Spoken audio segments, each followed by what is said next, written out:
Yeah, so I do understand the purpose of the memo, and I concur with your purpose of trying to get more people involved in the political system.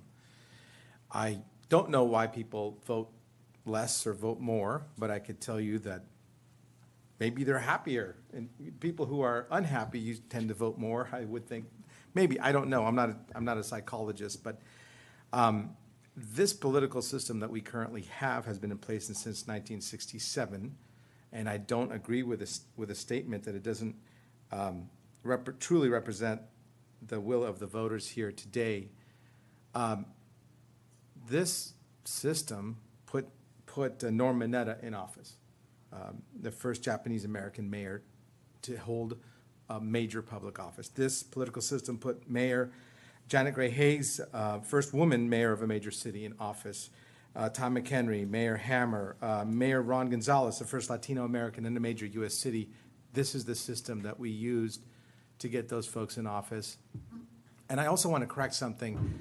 This has nothing to do with the mayor. There are people are misconstruing that the mayor is trying to get 2 more years. I want to make sure that I've been.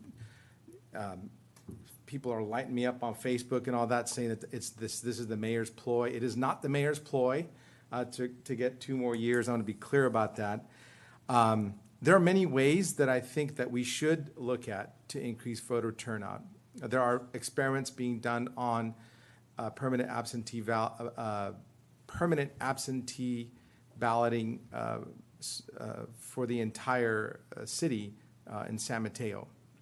There are experiments being done like that to eliminate the fact that people need to come on a Tuesday or something. There's many different ways that people are getting registered. They're automatically being registered at the DMV now.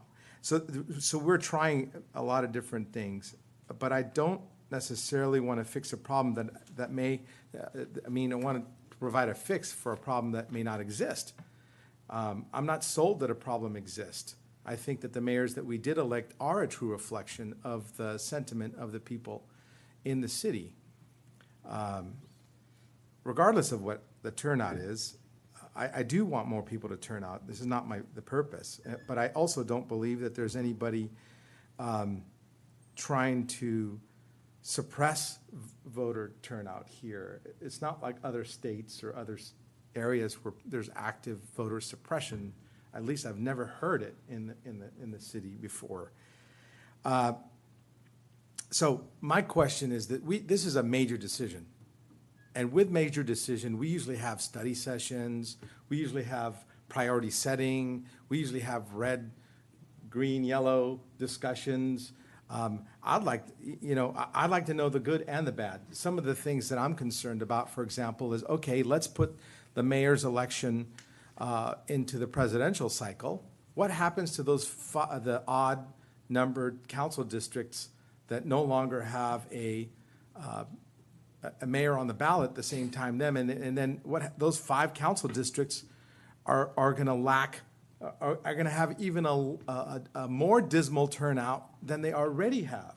And I know that the council members in the odd districts know that their turnout, obviously, that their turnouts are not that great. So what happens if they don't have a top of the ticket city position to think about as well as their own council district? It may drive voters away completely during gubernatorial cycles. And I do want people to pay attention to gubernatorial cycles too. It seems like we're giving up on the gubernatorial cycle if we go down this just willy-nilly.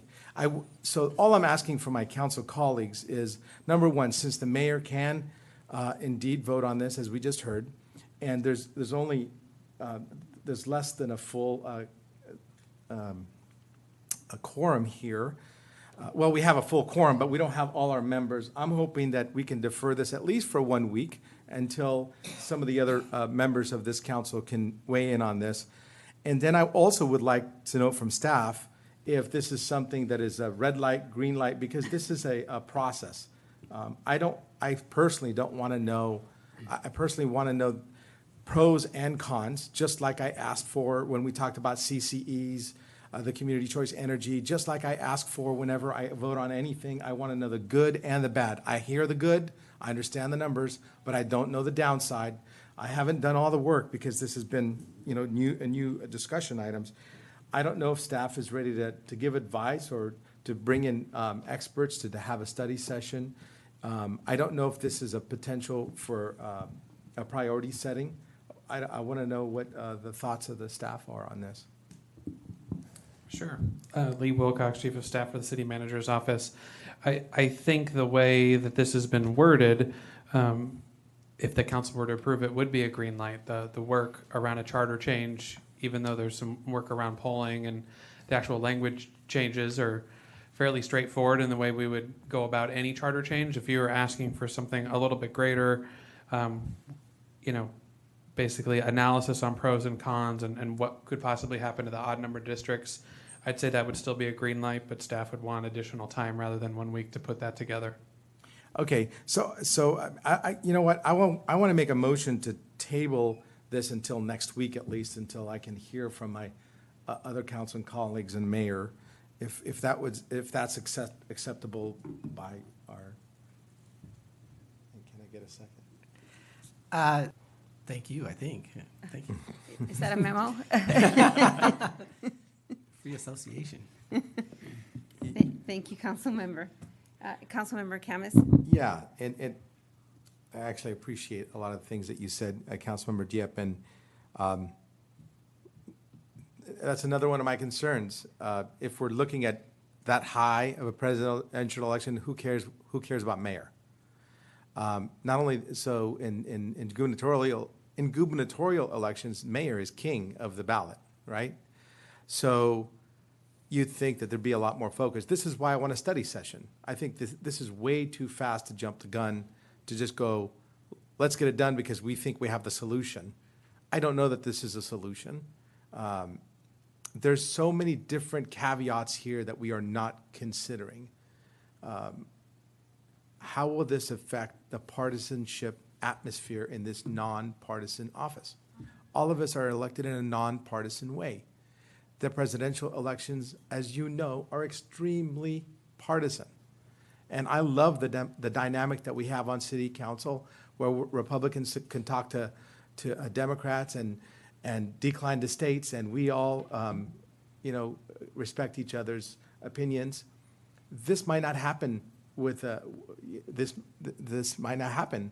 This could be one of the downfalls and can make that office a lot more partisan in the future, because the political parties will now rally for a mayor potentially. I don't know. But these are the things that we need to look at before we, the old adage, measure twice, cut once. I'd rather measure twice. I'd rather know the entire issue, look at the pros and the cons before we make a decision. I think it would be reckless to do anything else. And while I do concur that there is a lot of apathy in the public realm as far as voting is concerned, I don't know that moving this election is going to fix the apathy. The apathy, I think, runs deeper, and it has a lot to do with a lot of people's voices are not being heard as well. Respectfully, Councilmember Jones, at the beginning of your talk, you said that you would prefer that the rest of your colleagues be here and talk about this. And now you've changed your mind. And I don't understand. Rick Doyle just said that the mayor can discuss this. He will be here next week. I would ask you to rethink that.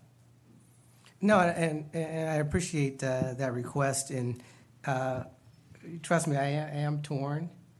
But again, I don't want to be one of those people that, stakes out a position or tells people that I'm taking a position and then do a 180 unless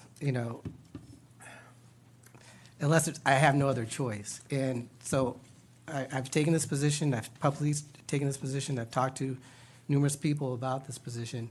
And so I'm not inclined to change it right now in rules, but I am open to having that conversation and that dialogue when it comes to council. I think you bring up a lot of great points.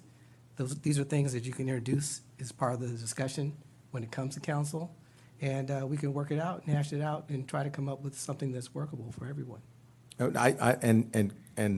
Respectfully, I'm not asking you to change your position. I'm actually just asking you to defer it 1 week. I'm not asking you to vote any different way. That's all. Thank you. And the last thing I'm going to say is, I'm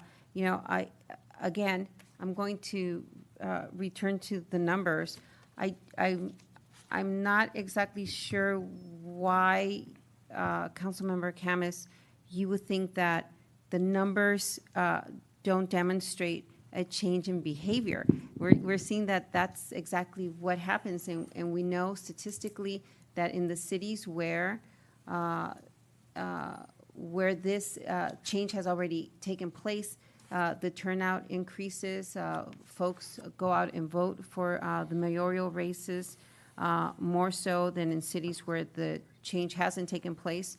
We know that this is what happens, and this is why some cities are making those changes. So with that, I'm going to call the question, and I'm going to call for the vote. All those in favor? Aye. All those opposed? And respectfully, I didn't see many numbers or statistics in your memo. There was only really about 2 pages, and there was no numbers. There was nothing I could delve into, quite frankly, which is another reason why I'd love to see those numbers. Your conclusion said dismal, and cited a couple percentages. It didn't cite where they were coming from, and this is another reason why I think we're rushing. I didn't unless I in my packet I didn't get it or it wasn't updated. I didn't see those numbers, Vice Mayor. With all. You're right. I'll get you some additional numbers, Councilmember Khamis. Thank you so much, and that passes with a 2-1.